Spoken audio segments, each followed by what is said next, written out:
Hello my dear future charters, welcome to this video. बेटा, इस video के अंदर हम डिस्कस करने वाले हैं कुछ नए क्वेश्चंस जो आईसीआई ने आप लोगों के लिए पब्लिश किए चैप्टर वाइज, जिसका नाम है क्वेश्चंस फॉर प्रैक्टिस। ठीक है, आईसीआई ने बिल्कुल भी नए नए क्वेश्चंस डाले हैं और ये एप्लीकेबल रहेंगे मे बी आगे आने वाले सभी अटेम्प्ट्स के लिए, सितंबर 2026 से लेके जनवरी मई 2027, है ना, सबके लिए बिल्कुल भी एप्लीकेबल रह सकता है। ये क्वेश्चंस फॉर प्रैक्टिस का पूरा सीरीज में लेके आ रहा हूँ, हर एक चैप्टर का इंडिविजुअल वीडियो में आपके लिए लेके आऊंगा, जहां पर अपन लिमिटेड जितने भी क्वेश्चंस दिए वाले वो सारे के सारे कंसेप्चुअली समझेंगे, कहां पर बोला है क्या बोला है उसके बारे में। ठीक है, अभी ये सारे क्वेश्चंस का जो practice for questions for practice है वो आपको कहाँ मिलेगा, तो देखो आपको क्या करना है, आईसीएआई की वेबसाइट पे आना है बच्चों। ठीक है, आईसीआई की वेबसाइट पे आके आपको जो है वो स्टडी मटेरियल में आना है।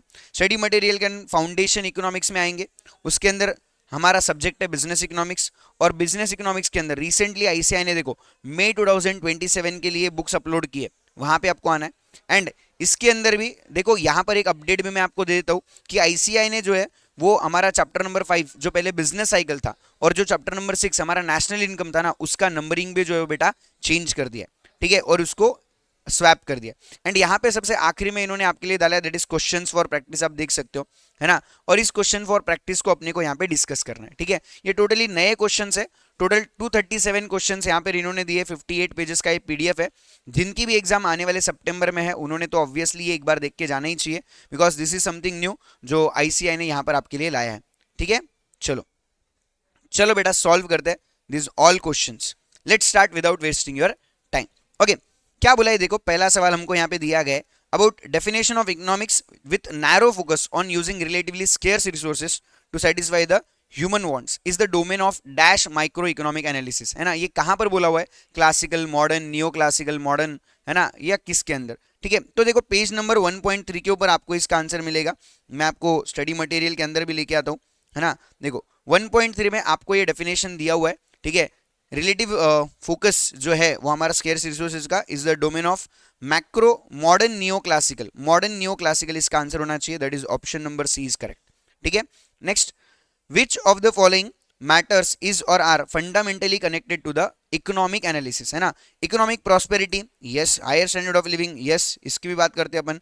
Changes in the price of commodity, ये भी हमारी बात होती है। तो ऑल ऑफ द अबव, सभी के सभी हमारे इकोनॉमिक एनालिसिस से जो है वो रिलेशनशिप रखते हैं।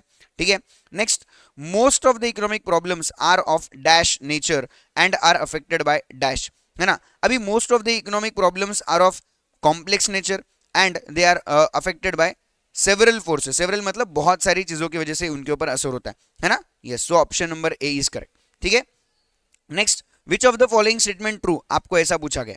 ठीक है, study of economic ensures that all problems will be appropriately tackle, क्या सारे प्रॉब्लम्स को आप सोल्यूशन दे सकते हो, यार सारे प्रॉब्लम्स का सोल्यूशन हमारे पास में नहीं हो सकता। ठीक है, study of economics can not ensure that all problems will be appropriately tackle, yes, हम ये इंश्योर नहीं कर सकते कि सारे सारे प्रॉब्लम्स का हम सोल्यूशन दे देंगे।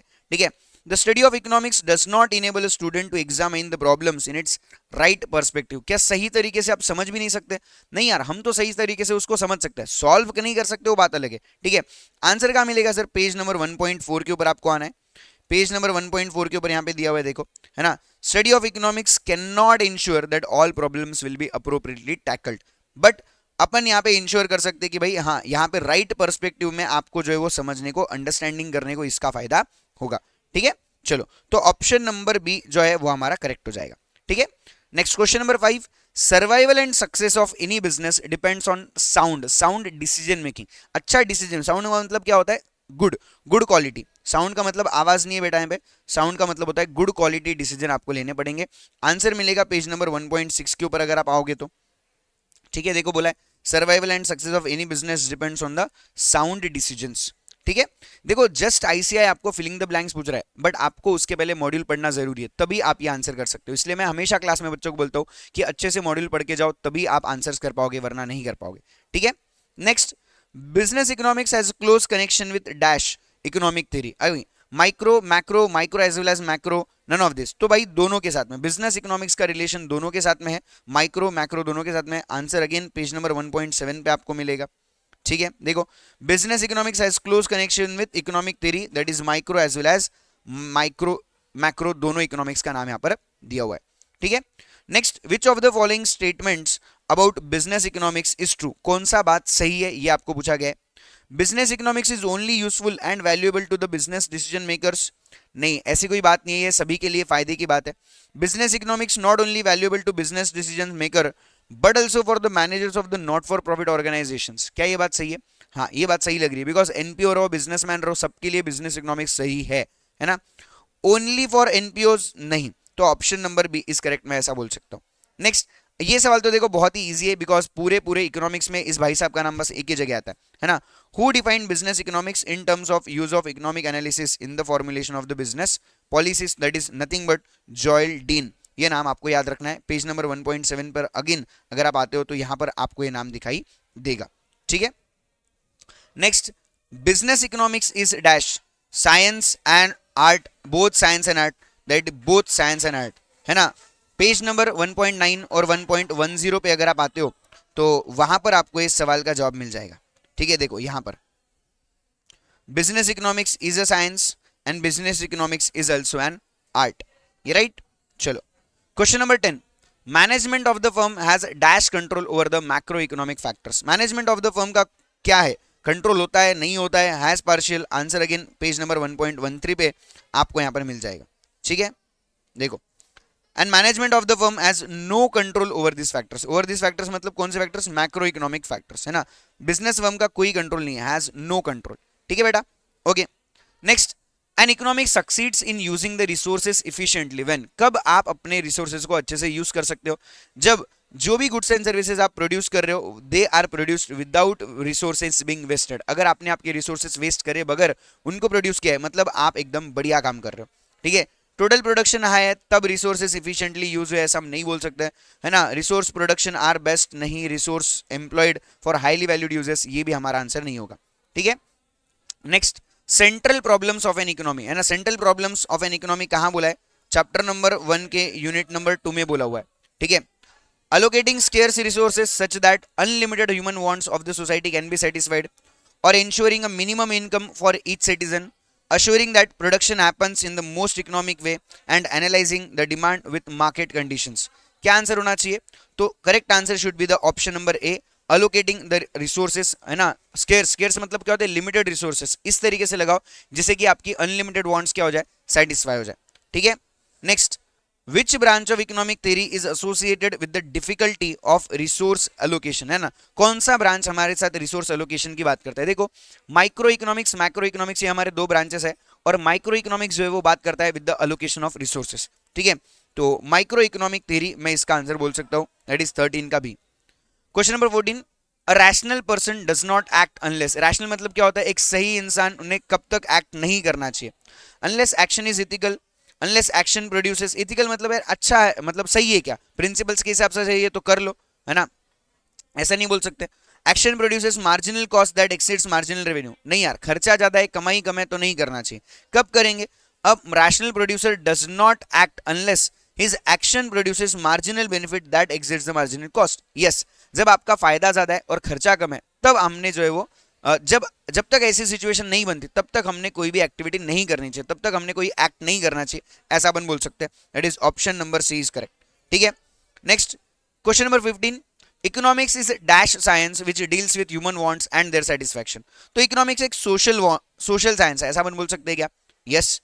Next, question number 16, opportunity cost, देखो आईसीआई ने यहाँ पर चैप्टर नंबर 1 के टोटल 25 क्वेश्चंस दिए, 15 क्वेश्चंस आप लोगों के सॉल्व हो चुके हैं। आई होप आप लोग इस वीडियो को एंजॉय कर रहे हो, बिकॉज हमने बहुत ही शॉर्ट में अच्छे से कंसेप्ट को समझाते समझाते अपन आगे बढ़ रहे हैं और सारे क्वेश्चंस डिस्कस कर रहे हैं। ऐसे ही सभी चैप्टर्स के वीडियो मेरे चैनल पर आने वाले हैं, है ना, तो आप लोग इस वीडियो को जल्दी से लाइक कर दो, चैनल को सब्सक्राइब कर दो और वीडियो के नीचे कमेंट भी कर दो अगर आपको और भी कुछ चाहिए होगा तो, ठीक है, मैं आपके लिए वो लेके आऊंगा। और बहुत ही जल्दी एमटीपी पेपर 1 जो आपका हुआ है, ठीक है, फॉर सितंबर 2026 अटेम्प्ट, उसका भी वीडियो मेरे चैनल पर जल्दी आपको मिल जाएगा, है ना, तो जल्दी से चैनल को सब्सक्राइब करना कर लो, ठीक है। अपॉर्चुनिटी कॉस्ट किसे बोला जाता है, ऐसी cost that can not be avoided, नहीं उसे अपन अपॉर्चुनिटी कॉस्ट नहीं बोलते, बिकॉज एक्चुअली अपॉर्चुनिटी कॉस्ट आपको बियर भी नहीं करना पड़ता है, ठीक है। Cost incurred in the past before which we make a decision about what to do in future, है ना, अपन ने पास्ट में कुछ किया था जिससे कि अपन डिसीजन ले रहे कि अपने को फ्यूचर में क्या करना चाहिए, नहीं, this is not also opportunity cost. Opportunity cost मतलब होता है कि भाई ऐसी कोई चीज जो हमने छोड़ दी, है ना, जो फॉरगो हमने कर दी, कुछ ऐसी बात को अपन अपॉर्चुनिटी कॉस्ट बोलते हैं, दैट विच वी फॉरगो और give up when we make a choice और a decision, yes, this is my opportunity cost, है ना, something which I have left, something मैंने जो छोड़ दिया उसको मैं अपनी अपॉर्चुनिटी कॉस्ट बोलता हूँ, ठीक है। Next, in a planned or a command economy all the economic decisions are taken by, है ना, एक प्लांट और कमांड इकोनॉमी के अंदर सारे डिसीजंस कौन लेते हैं? देखो प्लांट इकोनॉमी है मतलब यहाँ पर सरकार सारे डिसीजन ले रही है, गवर्नमेंट होती है, कंट्रोल करती है ना, जिसको अपन सोशलिस्ट इकोनॉमी भी बोल सकते हैं, ठीक है। Next, question number 18, which of the following is a normative statement? Normative statement मतलब क्या होता है? कौन सा ऐसा स्टेटमेंट है जो आपको जजमेंट देने की बात कर रहा है? किसकी बात कर रहा है बेटा? जजमेंट, कंक्लूजन देने की बात कर रहा है, ठीक है। The richest 10% of the population had a bigger percentage increase in income over the past 10 years than the poorest 10%. ये तो एक इंफॉर्मेशन है, कोई ये कोई जजमेंट है क्या? नहीं।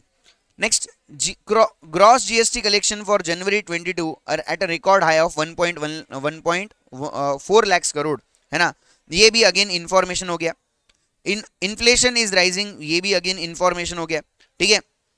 नेक्स्ट अपने को यहाँ पे बोला inequality in the distribution of income is more serious problem than unemployment. Yes, अगर समझो लोगों के अंदर डिस्ट्रीब्यूशन ऑफ इनकम के अंदर इनइक्वालिटी मतलब सब लोग एक समान नहीं है, तो यस ये हमारे लिए इकोनॉमी के लिए एक बहुत बड़ी प्रॉब्लम बन सकता है ना, जिससे कि इकोनॉमी के अंदर अनएम्प्लॉयमेंट बहुत ज्यादा फैल जाए। तो this is something like judgement कि भाई अगर ऐसा हुआ तो ऐसा होगा, क्या हुआ तो क्या होगा, है ना। तो ये अपने को बताने का काम इस स्टेटमेंट में किया है कि अगर समझो डिस्ट्रीब्यूशन ऑफ इनकम अच्छे से नहीं होगा तो फिर बहुत बड़ा सीरियस प्रॉब्लम आएगा अनएम्प्लॉयमेंट का। ओके, तो yes option number D is a normative statement, ऐसा अपन बोल सकते हैं, ठीक है। नेक्स्ट बच्चों, business economics is also known as, business economics को दूसरा नाम क्या दिया है? Managerial economics, economics for executives या economic analysis for business decisions. तो यस ये तीनों भी नाम उसके सही है, ऑल ऑफ द अबव में बोलूंगा। आंसर आपको मिलेगा 1.7 पेज नंबर के ऊपर। तो हम आ जाते हैं 1.7 पे, है ना। देखो अपने को बोला है, ठीक है, business economics is also referred as managerial economics, it is integration of economic theory with business practice, है ना। तो yes business economics applies to सभी बिजनेस डिसीजंस वगैरह पे, सब पे लगता है, ठीक है।